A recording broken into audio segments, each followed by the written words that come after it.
मदः पूर्णमिदं पूर्णात् पूर्णमुदच्यते पूर्णस्य पूर्णमादाय पूर्णमेवावशिष्यते।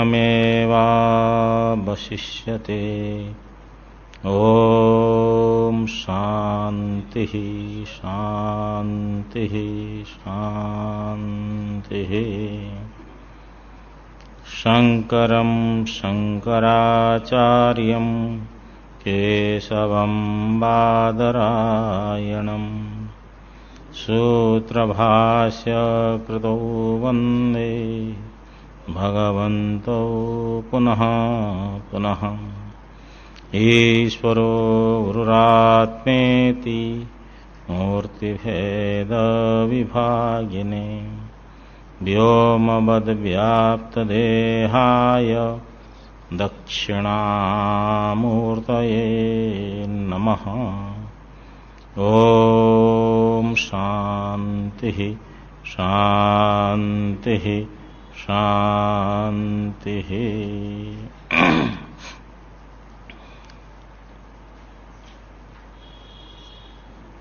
विवेक चूड़ामणि का ये प्रसंग मनोमय कोश का चल रहा है। आज के पाठ चलाने के पहले 160 नंबर श्लोक का एक बार पुनः विवेचन करेंगे।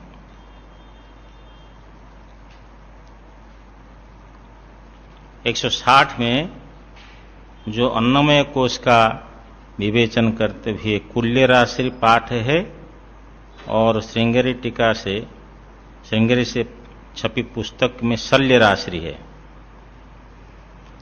शल्य राशिर मांस लिप्तो मलपूर्णो अतिकस्मलः कथम भवेत अयम वेत्ता स्वयं एतद विलक्षणः। शल्य राशिर माने हड्डियों का जो समूह है। मांस लिप्तो मांस से लिपा गया। मलपूर्णो मल से भरा। अतिकस्मलः अत्यंत अपवित्र अत्यंत मलिन।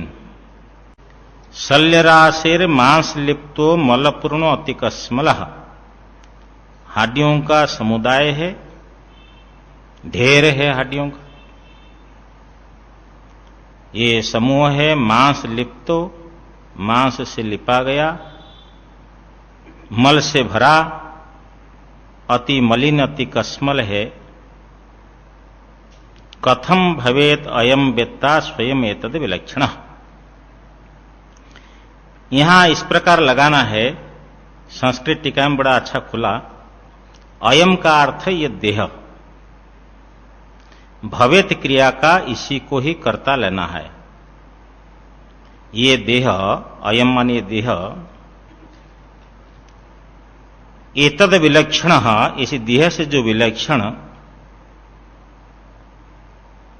स्वयं वेत्ता, ये आत्मारूपी ज्ञानता कथम भवेत, कैसे हो।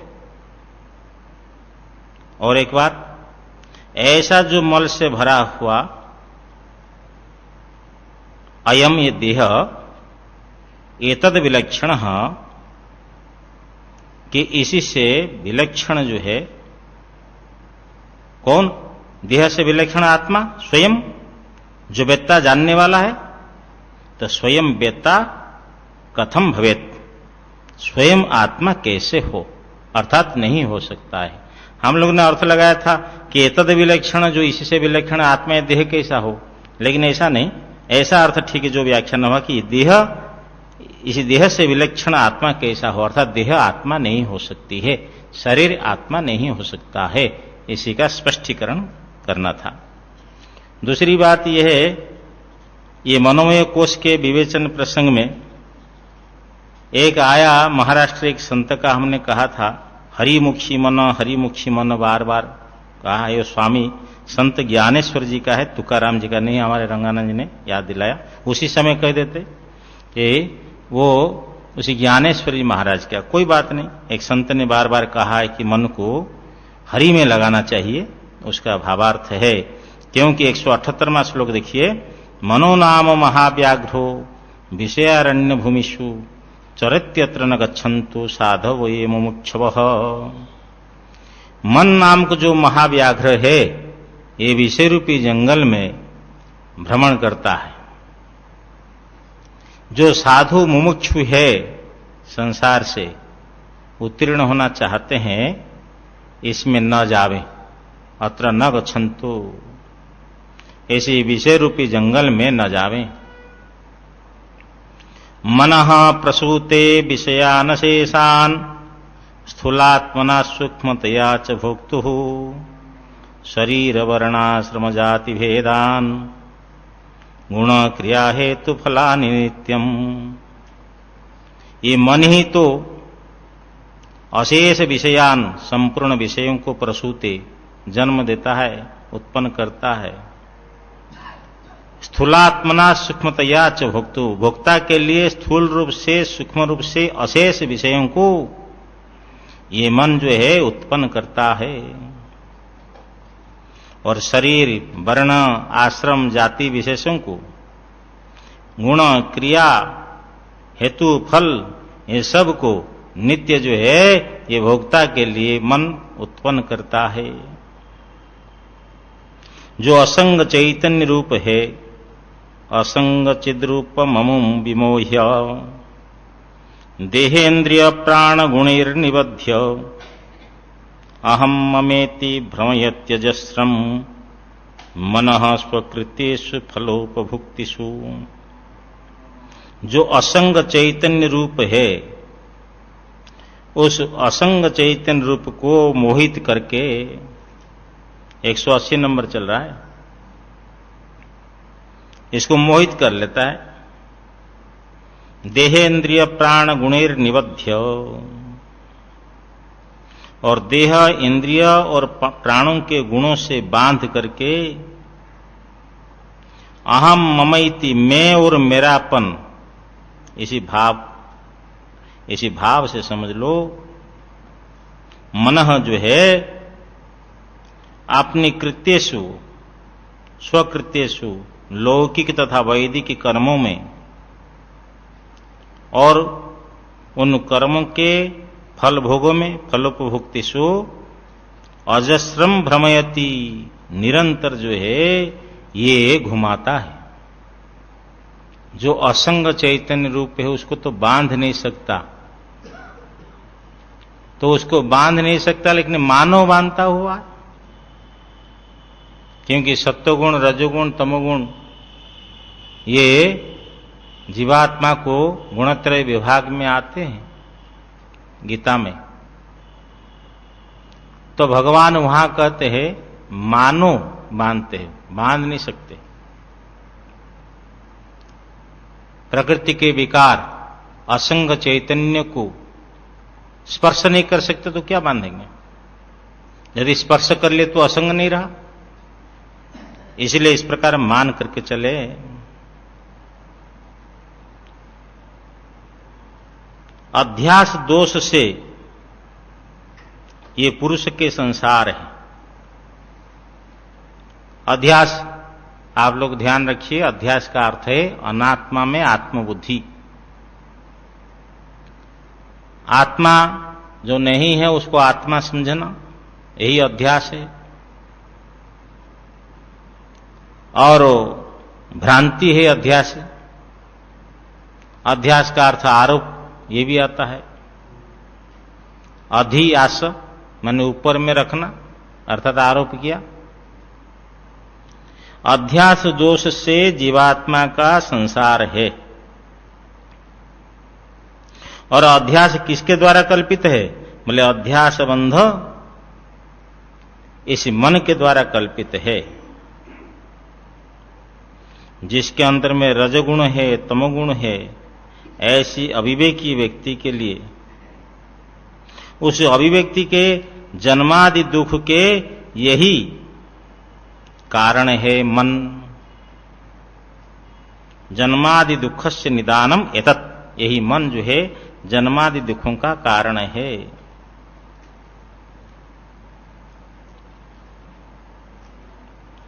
अब इनने थोड़ा हिंदी में लिया है। देखो, अध्यास का बंधन इसी का कल्पित किया हुआ है तथा रज तम आदि दोषयुक्त अविवेकी पुरुष के लिए ये अध्यास ही जन्मादि के दुख का मूल कारण है। ये जो एतत् शब्द आया, एतत् शब्द से उन्हें अध्यास ले लिया, लेकिन एतत् शब्द से यहां मन रखना चाहिए। किसी पुरुष के लिए मन ही कारण है, क्योंकि अध्यास को भी मन के द्वारा अध्यास कल्पित हुआ, इसलिए जन्मादि दुख का मन ही कारण है, न कि अध्यास है। ऐसा समझना चाहिए। 184वां श्लोक देखिए।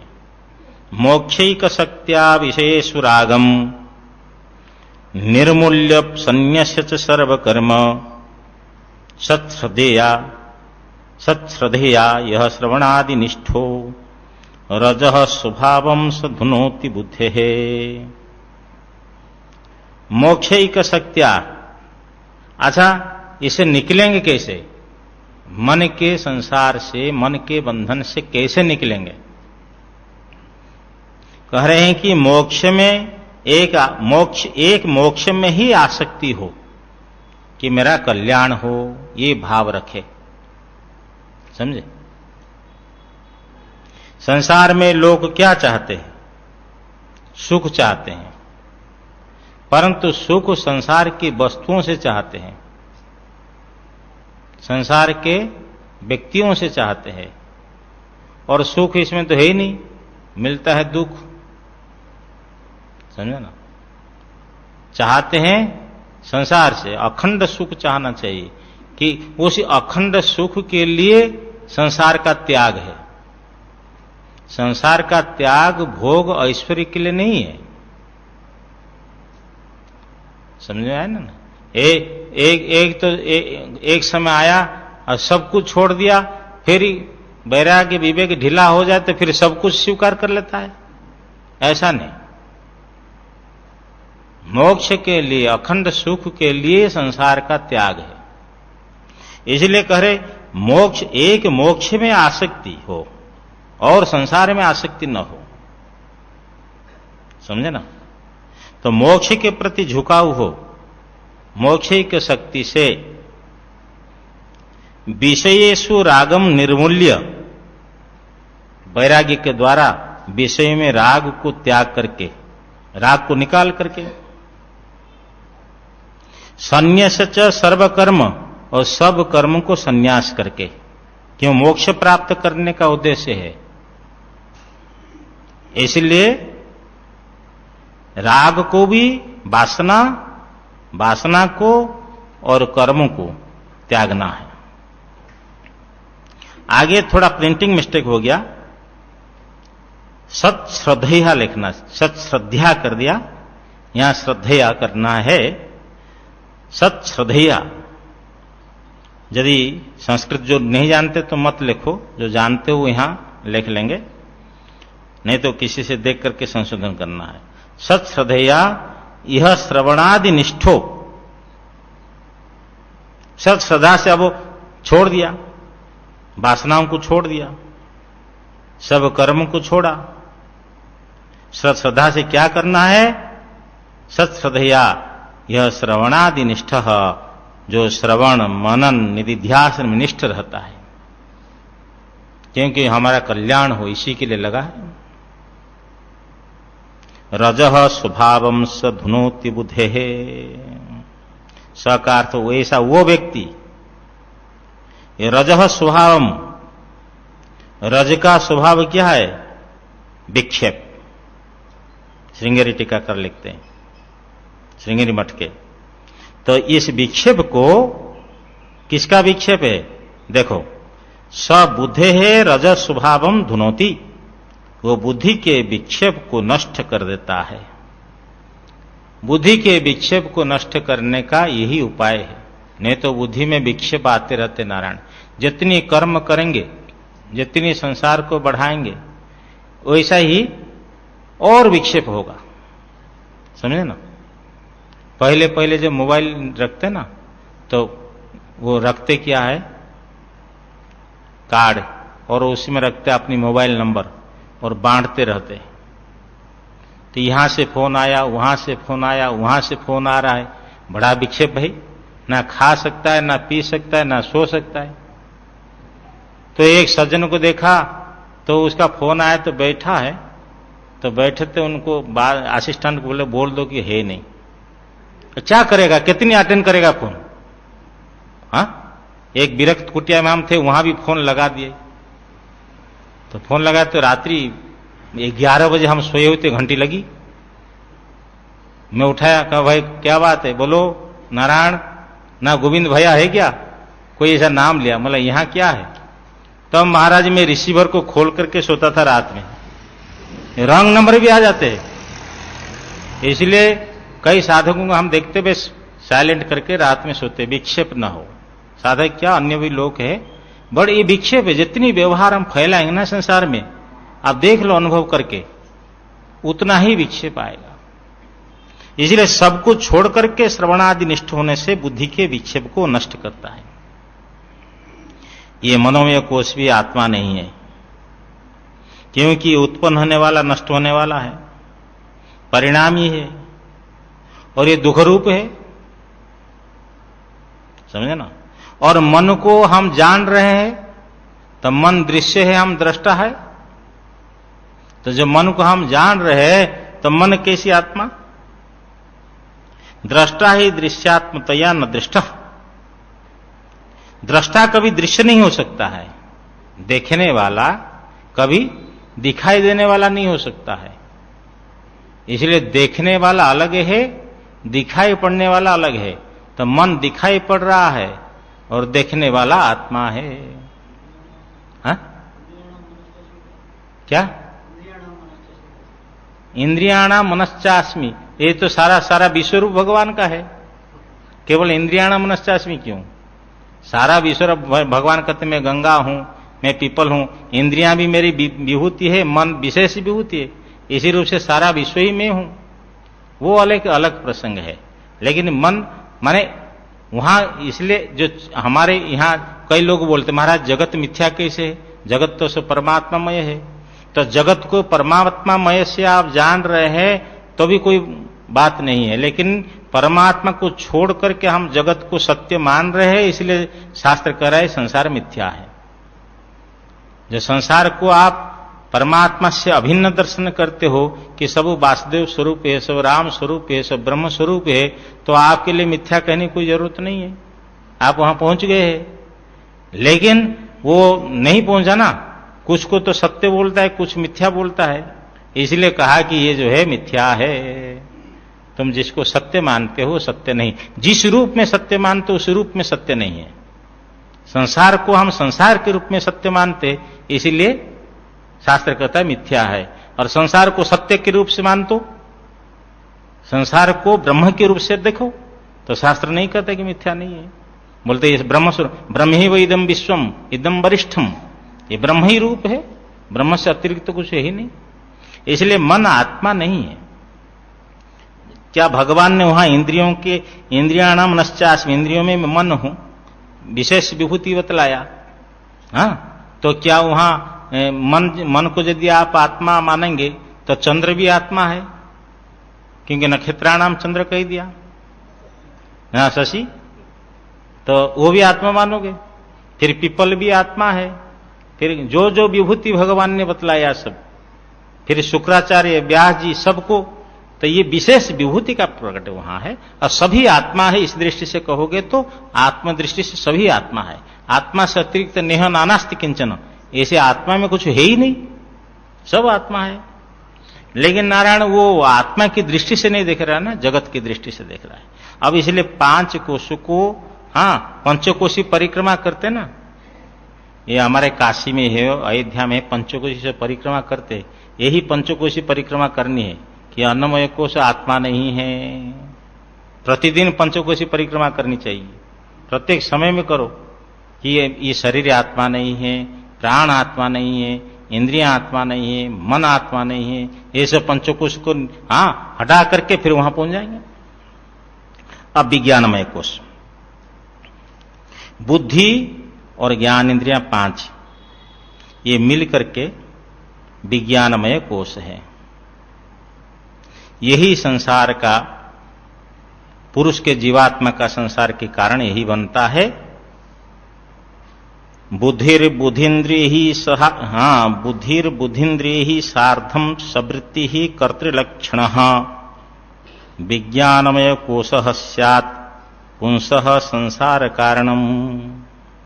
ये जो बुद्धि, ये बुद्धि इंद्रिय ही सार्धम, ज्ञान इंद्रिय 5 है ना, 5 ज्ञान इंद्रियों के सहित, सवृत्ति ही, वृत्ति सहित जो बुद्धि है, ये कर्तृलक्षण, इसी यही कर्तृ है।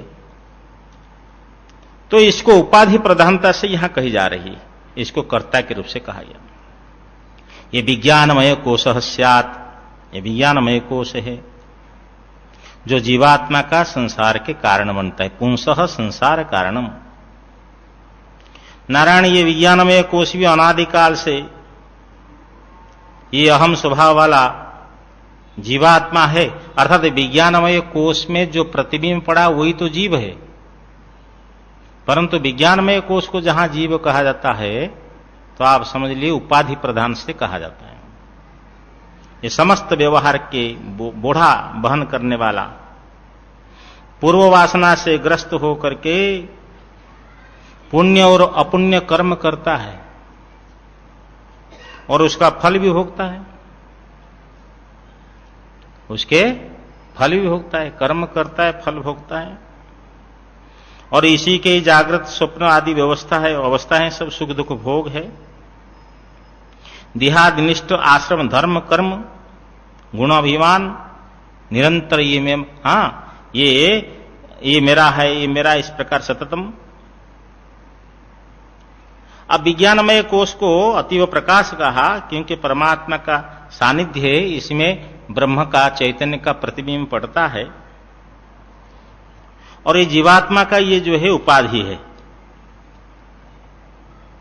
जिसी के साथ में, बुद्धि के साथ में तादात्म्य करके ये जीवात्मा संसार में भ्रमण करता है। जो बड़े बड़े सर्कस होते ना नारायण जी, वो झोला, बड़े बड़े झोला देखते तो बड़े बड़े झोला घूमता है, उस झोले में जो बैठेगा वो भी घूमेगा, जो नहीं बैठेगा वो काहे की घूमेगा। ऐसे देह के साथ में तादात्म्य, बुद्धि के साथ में तादात्म्य करके जीवात्मा ऊंचा नीचा कर्म करके घूमता है।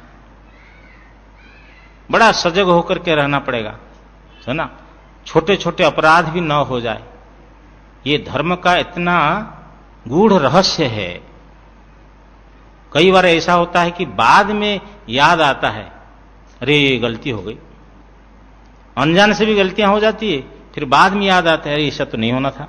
छोटी छोटी, बहुत गूढ़ है, समझे ना, इतना गूढ़ है। उसको सजग होकर चलते रहेंगे तो पाप कर्म नहीं होगा, नहीं तो कर्म करता है फिर भोगता है, ये संसार में भटकता है। पुस्तक को न बढ़िए महाराज जी, पुस्तक को सीधा रखो। ऐसा आत्मा तो असंग है, उपाधि से उसका कोई संग नहीं है। ये उपाधि संबंध से ही उपाधि के धर्म के अनुसार तदगुण वाला होकर के प्रकाशित होता है। जैसे अग्नि अभिकारी है लेकिन लोहा का आकार को धारण करके तो उसी आकार के जैसा दिखाई पड़ती है। इसी प्रकार सदा एक रूप होने पर भी, स्वभाव से, सहजता से एक रूप होने पर भी बुद्धि रूप उपाधि के कारण की उनके तदगुण होकर के तो उसके अनंतर माने प्रकाशित हो रहा है। उपाधि संबंध वसात परात्मा ही उपाधि धर्मान अनुभाति तदगुण, ये जो 193 में बतलाया कि उपाधि धर्म के अनुसार ऐसे ऐसे तदगुण वाला होकर के भासता है। जैसे उदाहरण दिया, अयो विकारान अविकारी वन्यवत, लोहा के विकार लोहे के कार्य को जैसे अनुसरण करती है, अविकारी अग्नि है तो इसी प्रकार वो परमात्मा जो है निर्विकार ब्रह्म तो बुद्धि के अनुसार दिखाई पड़ता है। सदैक रूपोपि परः स्वभावात्, कि परमात्मा जो है अपनी स्वभाव से सदा एक रूप है, लेकिन वो बुद्धि के अनुसार ऐसा दिखाई पड़ता। ये संतोष बच्चों को थोड़ा जाकर मना कर उधर घूमे। अब मुक्ति कैसी होगी? तो मुक्ति तो बिना ज्ञान से होगी क्या? शिष्य की ये जिज्ञासा है। ठीक है, परमात्मा है, शुद्ध है, लेकिन भ्रम से, वो भ्रांति से भले ही जीव भाव को प्राप्त हुआ है, लेकिन उसकी उपाधि तो अनादि है। उसकी उपाधि अनादि होने के कारण से तो अनादि का तो नाश नहीं होगा। जब उपाधि का नाश नहीं होगा तो जीव भाव की निवृत्ति कैसी होगी? शिष्य की यह शंका है। इसलिए जीव भाव भी, ये भी नित्य हो सकता है। यही तो संसार है। ये जीव भाव होना, ये फिर संसार होगा। तो जब जीव भाव में आएगा तो फिर जन्म मरण चक्र भी आएगा। अतोस्य जीव भावोपि नित्यो भवति संस्कृति ही न निवर्तेत तन्मोक्ष कथम में श्री गुरु बद। हे गुरुदेव, जब अनादि का नाश नहीं हो सकता है, क्योंकि उपाधि अनादि है,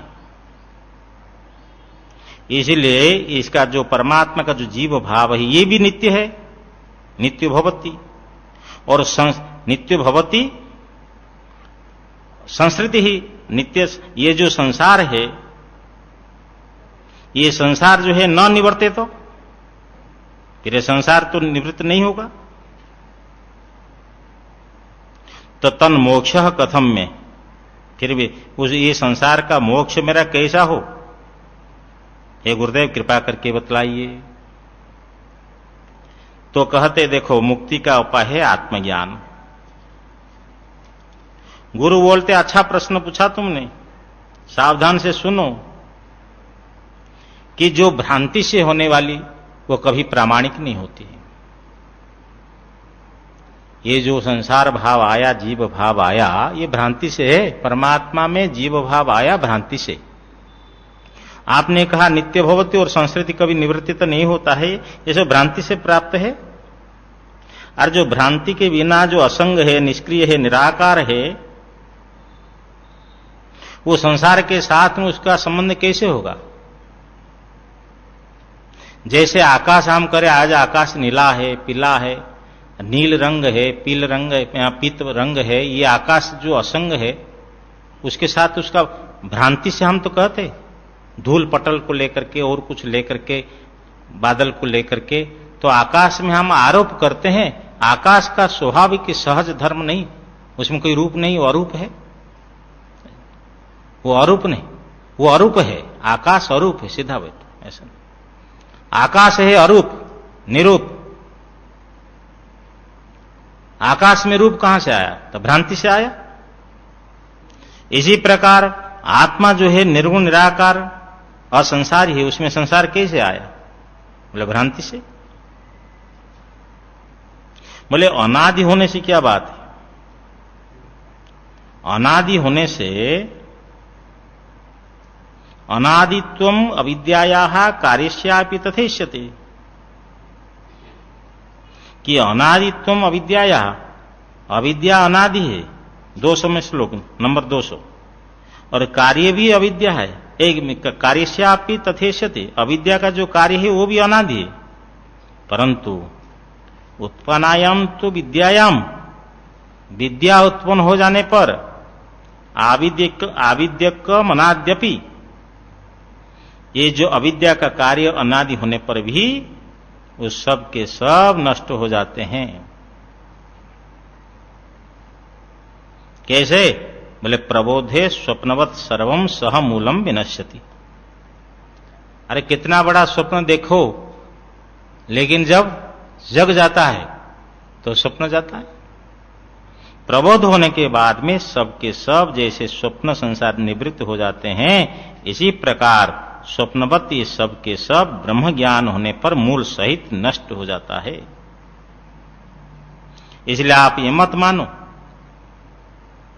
कि जो है अनादि होने पर कैसी निवृत्ति होगी, ये तो ब्रह्म ज्ञान से निवृत्ति होगी।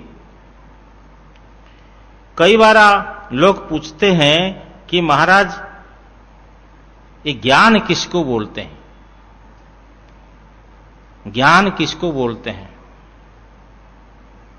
व्याकरण में ज्ञायते अनेनेति ज्ञानम, करण और अधिकरण में ल्यूट प्रत्यय होता है, कहीं कहीं कर्ता में भी होता है। तो जब इस प्रकार हम व्युत्पत्ति करते हैं जिसके द्वारा जाना जाता है, उसी समय में हमारी वृत्ति ये भी एक ज्ञान है। घटाकार वृत्ति, पटाकार वृत्ति मन में जो बनती है, और ज्ञान के अवच्छेदी का होने पर भी उसको ज्ञान कहते हैं। परंतु एक व्युत्पत्ति और है ज्ञप्तिश्च ज्ञानम, जो ज्ञप्ति स्वरूप है, चैतन्य स्वरूप है, प्रकाश स्वरूप है, वही ज्ञान है। यहां ज्ञायते अनन्यति ज्ञानम ब्रह्म में नहीं है। तो यहां जो वेदांत में जो ज्ञान है, ब्रह्मात्मिकत्वम विज्ञानम सम्यक ज्ञानम श्रुतिर्मतम, 204 में जो कहा, ये जो संसार की जो निवृत्ति है, ये सम्यक ज्ञान के बिना इसकी निवृत्ति होगी, अन्यथा नहीं। विनिवृत्तिर भवेत् तस्य, समझे ना? ये संसार की जो निवृत्ति है, ये सम्यक ज्ञान के द्वारा, न कि अन्य उपाय से। देखिए थोड़ा सा और पीछे से ले चलते और स्पष्ट हो जाएगा। मैं केवल संस्कृत को देख करके भावार्थ बोल देता हूं, क्योंकि सभी श्लोकों का उच्चारण करेंगे तो इतना दिन में नहीं हो पाएगा सत्संग पूरा। ये 201 से, अनादि होने पर भी प्राग अभाव नित्य नहीं है। जैसे न्यायिक लोग प्राग अभाव को अनादि मानते लेकिन नित्य नहीं मानते, इसी प्रकार हमारे यहां अविद्या अनादि होने पर भी प्राग अभाव के समान नित्य नहीं है। अनादि होने पर भी प्राग अभाव का विध्वंस देखा गया है।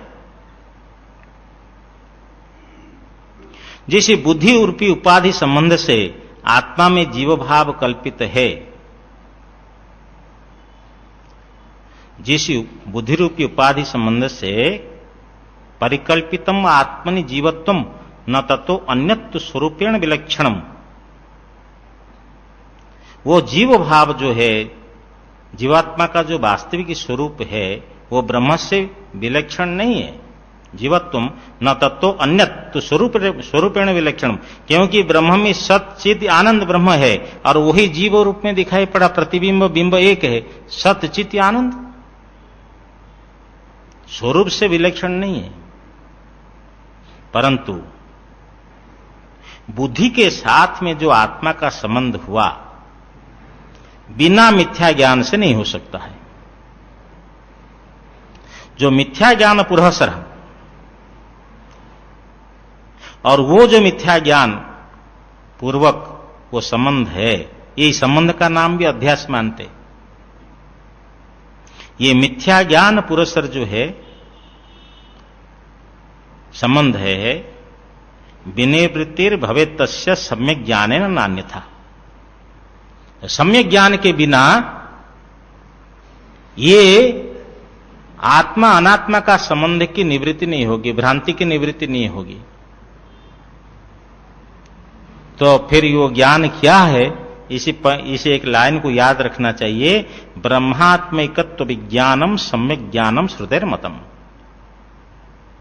ब्रह्म और आत्मा का जो एकत्व विज्ञान है, यही सम्यक ज्ञान है, ये श्रुति का मत है।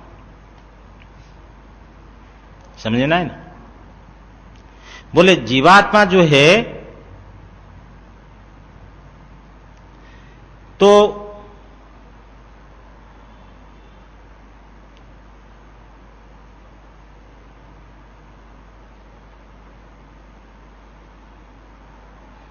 जीवात्मा का जो स्वरूप है वो सत्य चित आनंद है, लेकिन जीवात्मा में जो जीव भाव आते हैं वही संसार है, और वो बुद्धि के कारण से आता है। ये समझना चाहिए, समझे ना। यहां से 218 में और स्पष्ट किया, 198 में स्वस्य द्रष्टुर निर्गुणस्य अक्रियस्य प्रत्येक बोधानंद रूपस्य बुधे है भ्रांत्या प्राप्त जीव भावो न सत्यो महापाये नास्त्य वस्तु स्वभावात। इसको और स्पष्ट किया 198 में हम लोग पहले देखें कि जो स्वस्य माने जो आत्मस्वरूप ब्रह्म स्वरूप दृष्टा निर्गुण अक्रिय प्रत्येक बोधानंद रूप, ये बुद्धि से समझे ना, जो ऐसी जो ब्रह्म स्वरूप है बुद्धे है भ्रांत्या प्राप्तो जीव भाव, बुद्धि की भ्रांति से ऐसे ही ब्रह्म स्वरूप को प्राप्त हुआ जीव भाव, और न सत्य, वो सत्य नहीं है, क्योंकि मोह अपाये नास्ति। ये जीव भाव अज्ञान की निवृत्त होने के बाद में जीव भाव नहीं रहता है, क्योंकि ये जीव भाव अवस्तु स्वभावात, वस्तु है नहीं। भाई रस्सी में सर्प, सर्प अवस्तु है, रस्सी वस्तु है। प्रकाश हुआ तो अवस्तु गया, जो अवस्तु है सर्प वो गया, अवस्तु गई, वस्तु रह गई। ऐसी ब्रह्म में जो जीव भाव आया ये बुद्धि की भ्रांति से प्राप्त, समझ में आया ना। नहीं, स्वस्य द्रष्टुर निर्गुणस्य अक्रियस्य प्रत्येक बोधानंद रूपस्य, सब षष्ठी एक वचन है। ऐसी जो ब्रह्म असंग स्वरूप है उसको जीव भाव जो प्राप्त हुआ, कैसे जीव भाव प्राप्त हुआ, बुद्धे है भ्रांत्या प्राप्तो जीव भाव, बुद्धि के, बुद्धि से समझ लो, बुद्धि से इसके जीव भाव प्राप्त हुआ भ्रांति से, न सत्य, वो सत्य नहीं है। जो जीव भाव आया ब्रह्म का वो सत्य नहीं है, ये बुद्धि के भ्रम से ही जीव भाव जो प्राप्त हुआ सत्य नहीं है। और क्योंकि जब अज्ञान चला जाता है तो ये भी जीव भाव समाप्त, वही जीव भाव की यहां निवृत्ति यहां कह रहे हैं। जीवात्मा जो कहा यहां जीवत्वम न तत्व अन्यत्व स्वरूपेण विलक्षणम, जीव का स्वरूप को तो विलक्षण नहीं है ब्रह्म से, लेकिन जीव भाव जो आया, मैं दुखी हूं, मैं सुखी हूं, मैं मरने वाला, जन्म होने वाला आदि आदि जो भाव आ गया अपने अंदर में, यही संसार है, यही जीव भाव है। जीवात्मा का स्वरूप कल्पित नहीं है, जीव भाव कल्पित है। समझ में आया कि नहीं आया? हाँ भाई, दर्पण में लालिमा दिखाई पड़ रही है, पुष्पों की लालिमा दिखाई पड़ रही है, समझ में आया ना। नहीं, ऐसे ही हमारे स्वरूप में क्या है, बुद्धि के जो धर्म है, सुख दुख राग द्वेष अहंकार आदि आदि सब जो है, ये सब धर्म आत्मा में दिखाई पड़ रहे हैं, इसी का नाम जीव भाव है। जीव का जो स्वरूप है वो ब्रह्म से विलक्षण नहीं है, लेकिन जो उपाधि के भ्रांति से जीव भाव आया यही कल्पित संसार है। ये ब्रह्म ज्ञान के बिना इसकी विनिवृत्ति नहीं होगी। तो ब्रह्म ज्ञान क्या है? ब्रह्मात्म एकत्व विज्ञानम मिथ्या ज्ञानम। ये ब्रह्म और जीव का जो एकत्व विज्ञान है यही सम्यक, ब्रह्मात्म एकत्व विज्ञानम सम्यक ज्ञानम श्रुतिर्मतम। ब्रह्म और आत्मा का जो एकत्व विज्ञान है यही सम्यक ज्ञान है, यथार्थ ज्ञान है, ये श्रुति का मत है। और ये विज्ञानमय कोश भी आत्मा नहीं है। 208 में देखिए क्यों, बुद्धि को लेकर के विज्ञानमय कोश विशेष रूप से 5 ज्ञान इंद्रियां हैं और बुद्धि है, यही तो है 5 ज्ञान इंद्रियां और बुद्धि, विज्ञानमय कोश। बोले ये भी आत्मा नहीं है, क्यों? विकारित्वात्, ये विकारी है। विकार जिसमें हो वो विकारी है। बुद्धि में परिवर्तन होता है, विभिन्न धर्म उत्पन्न होते हैं। जड़त्वाच्च, और बुद्धि जड़ है। और परिच्छिन्नता भी इसमें है। बुद्धि व्यापक तो है नहीं, परिच्छिन्न है। आत्मा व्यापक होता है, आत्मा चैतन्य होता है, आत्मा निर्विकार होता है, तो बुद्धि में धर्म है, बुद्धि कैसे आत्मा होगी? दृश्यत्वात्, और बुद्धि को हम जान रहे, मेरी बुद्धि काम नहीं कर रही है,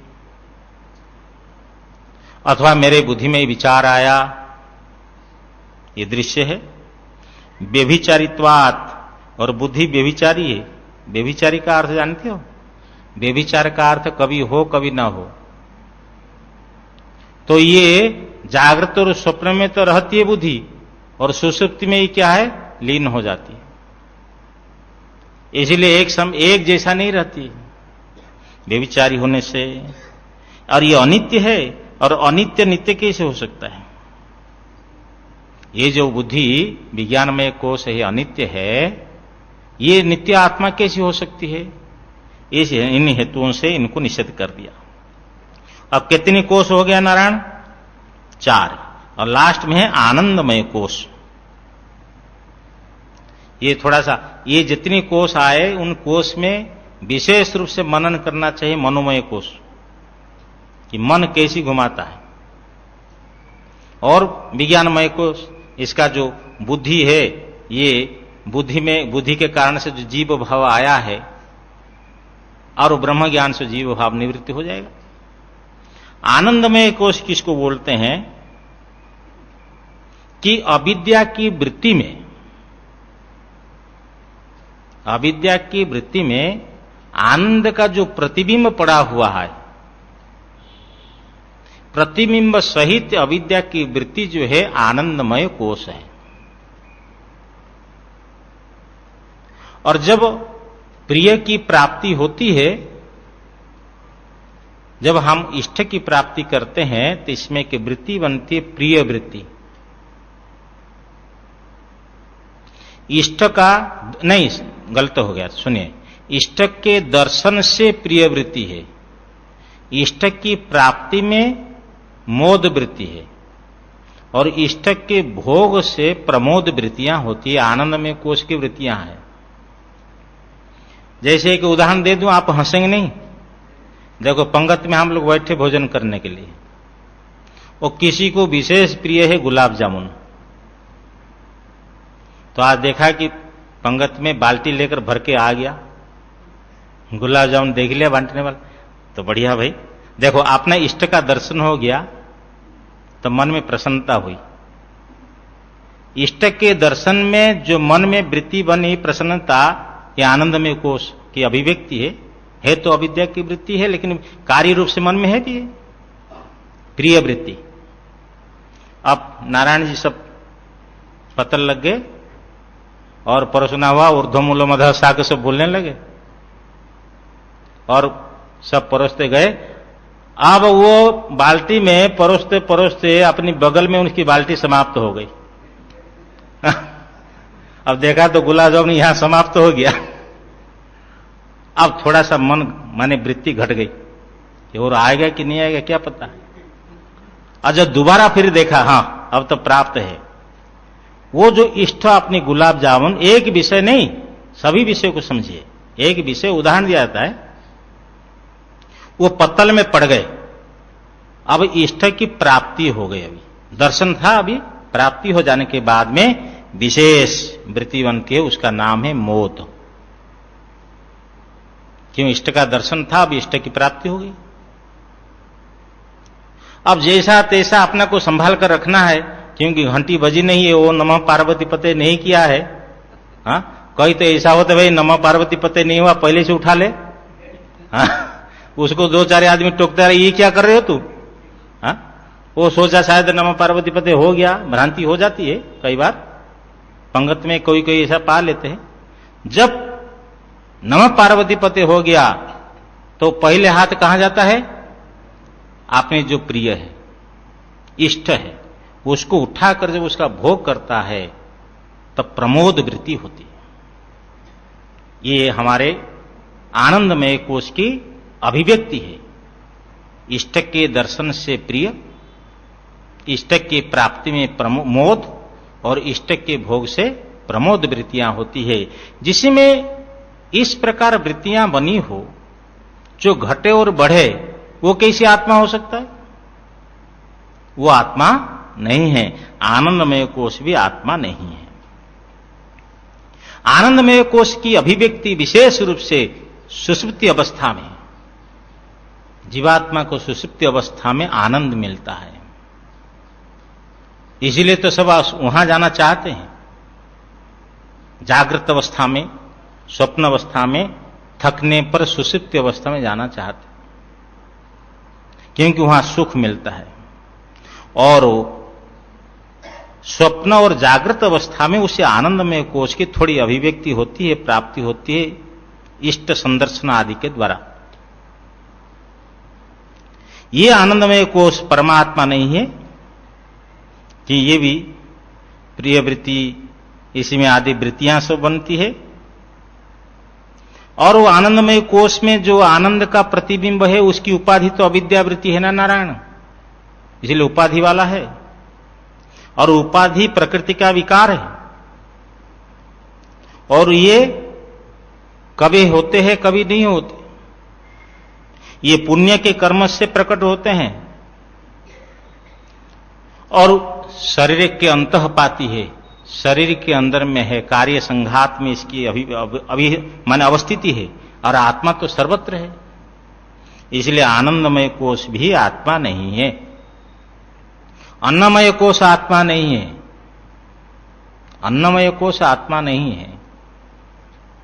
प्राणमय कोश आत्मा नहीं है, मनोमय कोश आत्मा नहीं है, विज्ञानमय कोश आत्मा नहीं है, और आनंदमय कोश भी आत्मा नहीं है। ये पंचकोशों का निषेध युक्ति से और श्रुति से करने के बाद में उस निषेध की अवधि अवशिष्ट जो रह गया, साक्षी बोध रूप अवशिष्यते, और साक्षी बोध है वो शेष रह जाता है। 212 और 13 श्लोक देखिए। पंचानाम अपि कोशानाम निषेधे युक्तितः श्रुते है तन्निषेधावधि ही साक्षी बोध रूपो वशिष्यते। पंचकोशों का निषेध श्रुति से और युक्ति से हो जाने पर, निषेध हो जाने पर, उस निषेध की अवधि जहां आप निषेध जिसको नहीं कर सकते, जैसे कोई ले गया अपने पिताजी को गंगा दर्शन करने के लिए, उसके पिताजी पूछ रहे बीच में कोई नाला देखा, कोई नदी देखी, बोले ये गंगा जी? नहीं पिताजी, आगे गंगा है। गंगा जी?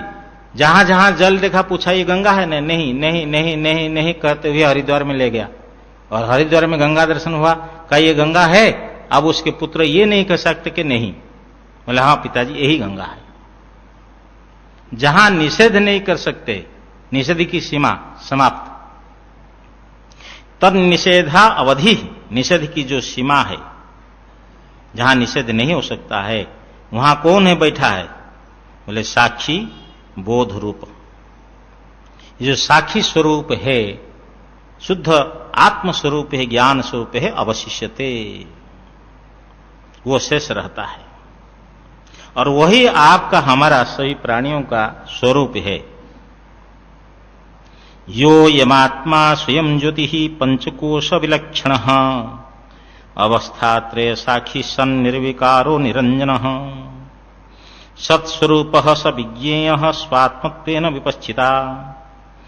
ये जो आत्मा स्वयं प्रकाश जो पंचकोश से विलक्षण हुआ, 5 कोश नहीं है, पंचकोश से जो विलक्षण है, जागृत अवस्था, स्वप्न अवस्था, सुषुप्ति अवस्था, तीनों अवस्थाओं की जो साक्षी है, अवस्था त्रय साक्षी सन, ऐसी होकर निर्विकारो निरंजन, जिसमें कोई विकार नहीं है, और निरंजन निर्मल, कोई दोष नहीं है, सत्स्वरूप, कहीं पाठ वेद दोनों संस्कृतिका में है सदानंद, वो सदानंद स्वरूप है, सत्स्वरूप है। उसको हम कैसे समझें? कई लोग बोलते भगवान परमात्मा जो है खुदा 7वां आसमान में बैठा हुआ है, कोई बोलते हैं वहां परमात्मा है, यहां परमात्मा है, परमात्मा के रूप से अलग अलग मानते हैं। लेकिन हमारा वेदांत बोलते हैं वही आपका हमारा स्वरूप है। विपश्चिता स्वात्मत्वेन विज्ञेह। विपश्चिता का अर्थ विद्वान के द्वारा वही जो निरंजन स्वरूप है आत्म रूप से ही समझना चाहिए, ज्ञेय है, सुविज्ञेय है, अर्थात विद्वान जो है उसी को आत्म रूप से जाने समझे कि यही मेरा स्वरूप है। वेदांत चिंतन करते समय में बैठते हुए चलते हुए ये निश्चय करना चाहिए और बार बार ये चिंतन करना चाहिए कि मैं आत्मा हूं, मैं पंचकोश विलक्षण हूं, अवस्था त्रय साक्षी, तीनों शरीरों के अधिष्ठाता, सर्वत्र व्यापक, निरंजन, निर्गुण, निराकार, निर्विकार, असंग, सत्य चित आनंद स्वरूप संपूर्ण विश्व का अधिष्ठान चैतन्य मैं स्वयं प्रकाश आत्मा हूं। वेदांत की साधना जो करते हैं इसी प्रकार विचार करते हैं, ऐसे निरंतर प्रवाह धारा चलाते हैं कि मैं आत्मा हूं, मैं ब्रह्म हूं, मैं देह नहीं हूं। देह की उत्पत्ति होती है, देह का नाश होता है। एक महापुरुष हमारे गुरु थे, बोले शरीर तो एक बुलबुला है। माने पानी, महापुरुष कैसे निश्चय करते? बुलबुला अभी दिखाई पड़ता नहीं रहेगा। जब ये बुलबुला है तो इसके लिए क्या चिंता करना चाहिए? बुढ़ापा में क्या होगा? क्या होगा? जो होगा तो सो होगा, और क्या होगा? हा? देखो, एक बुढ़ापा की सुरक्षा के लिए सारा जोर संसार में लगा दिया और बुढ़ापा भी नहीं देखा। ऐसा ही होता है भाई, समझे ना? बुढ़ापा क्या पहले चला गया, फिर और न जाने कितनी बुढ़ापा मिलेंगे, क्योंकि ज्ञान तो हुआ नहीं ना नारायण जी। सच्चाई तो यही है। अरे रोग हो जाएगा तो क्या होगा, और जो होगा सो होगा, उसकी क्यों चिंता करनी? प्रारब्ध पहले रचा, पीछे रचा शरीर, तुलसी चिंता क्यों करे? भजले श्री रघुवीर, जो होगा होगा सो होगा, क्या है?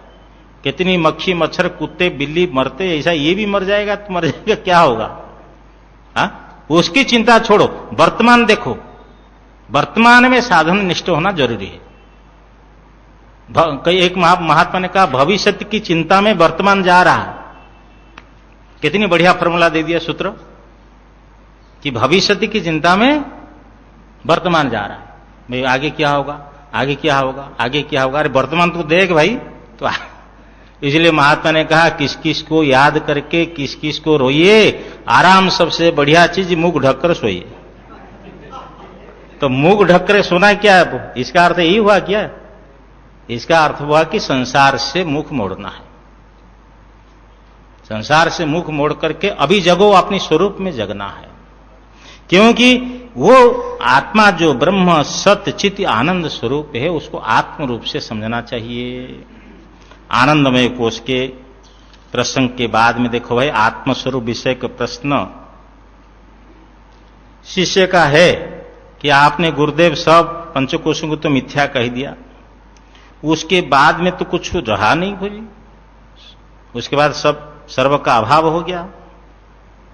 फिर आप कह रहे कि उसको आत्मरूप से समझना चाहिए, कुछ रहा नहीं तो क्या समझे? अब गुरु बोलते, देखो तुमने जो कहा है उचित ठीक है, तुमने जो कहा तुम्हारी दृष्टि से ठीक है, तुम विचार में निपुण हो। अरे तुमको अहंकार है, ममाकार है, सब है कि नहीं? अहंता ममता दी है कि नहीं तुम्हारे? ना गुरु जी है, ना उसका अभाव भी तुम्हारा है। जब अहंता ममता होते तो अहंता ममता भी चली जाती है, लेकिन तुम तो नहीं चले जा रहे हो। अहंता आई और चली गई, ममता आई चली गई, काम आया गया, क्रोध आया गया, लेकिन तुम तो बना रहे। तो उसके बाद में तो कोई है? सबके अभाव हो जाने के बाद में तुम हो। अरे सबको जो जान रहा है, सबको जो प्रकाश कर रहा है, सर्वे येनानुभूयन्ते यह स्वयं न अनुभूयते तमात्मानं वेदितारं विद्धि बुद्ध्या सुसुक्ष्मया। सब जिसके सबका अनुभव जिसको होता है और जिसका अनुभव किसी को नहीं होता है,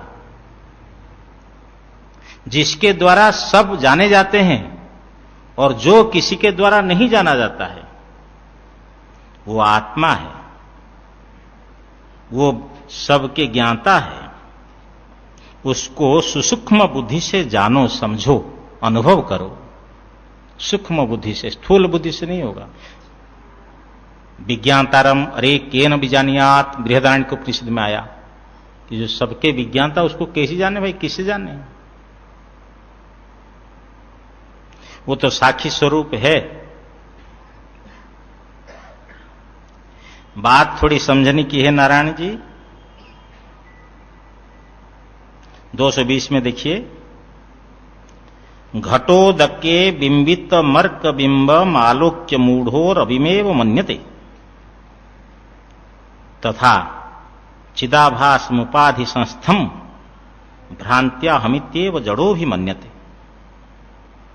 एक दृष्टांत दिया कि जैसे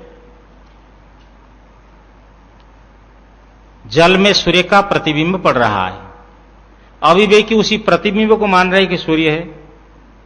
अरे सूर्य तो ऊपर है, तुम घड़ा के अंदर उसको क्यों सूर्य मान रहे हो? इसी प्रकार बुद्धि में जो चैतन्य का आभास है, चिदाभास है, उसको जो अविवेकी है उसको भ्रांति से मानता है कि ये मैं हूं।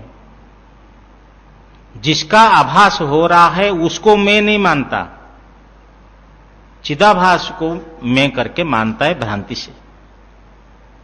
आगे जो 221 और 22-23 है, इनको अच्छी तरफ से देख लिया जाए, फिर पूर्ण कर देंगे। घटम जलम तदगतमर्कमिम्बम विहाय सर्वं विनिरीक्षते अर्कः, विहाय सर्वं विनिरीक्षते अर्कः तटस्थ एतत्त्रयोभासक, तटस्थ एतत्त्रयावभासकः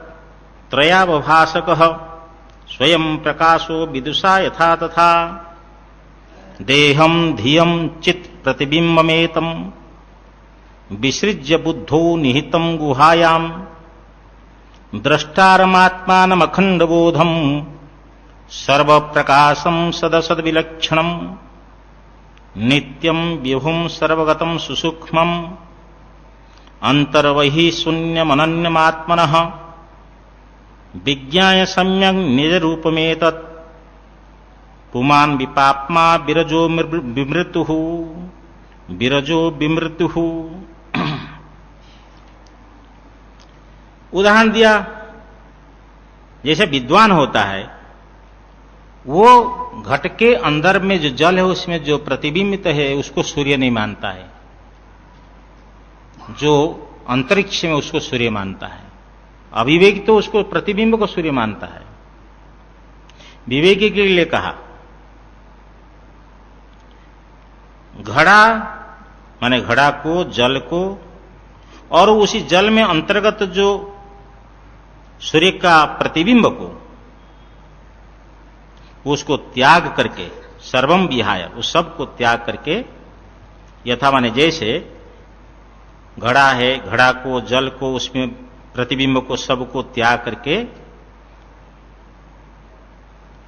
विद्वान जो है अर्क को देखता है। ये अर्क नहीं है, अपितु सूर्य तो अंतरिक्ष में है। विनिरीक्षते अर्कः तटस्थः एतत्त्रय अवभासकम स्वयं प्रकाश विदुषा यथा तथा। अच्छा, तो बोलते हैं ये तीनों को त्याग करके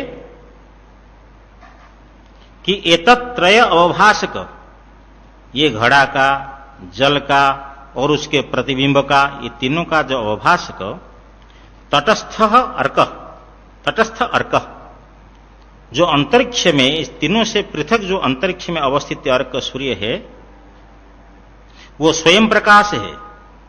ऐसा तटस्थ स्वयं प्रकाश अर्क यथा विदुषा विनिरीक्षते, जैसे विद्वान के द्वारा दिखाई देता है। अर्थात विद्वान इन सब को छोड़ करके अंतरिक्ष तटस्थ तट में, एक किनारे में रहने वाला सूर्य को जैसा देखता है, तथा उसी प्रकार, ये तो हो गया दृष्टांत।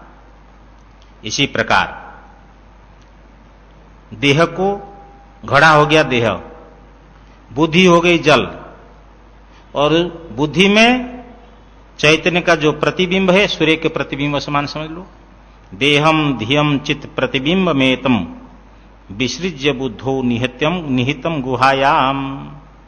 इसी प्रकार जो है विद्वान को क्या करना चाहिए, अथवा इस प्रकार जो है देह को, बुद्धि को और देह में जो चैतन्य का प्रतिबिंब है उन सब को त्याग करके बुद्धि गुहा में जो निहित है द्रष्टारम आत्मानम अखंड बोधम, जो दृष्टा है, आत्मा है, अखंड ज्ञान स्वरूप है, सर्व प्रकाशम, सबके प्रकाशक है, सदसद विलक्षणम, जो कार्य कारण से विलक्षण है, नित्यम विभुम, नित्य और विभु है, सर्वगत सर्वव्यापक है।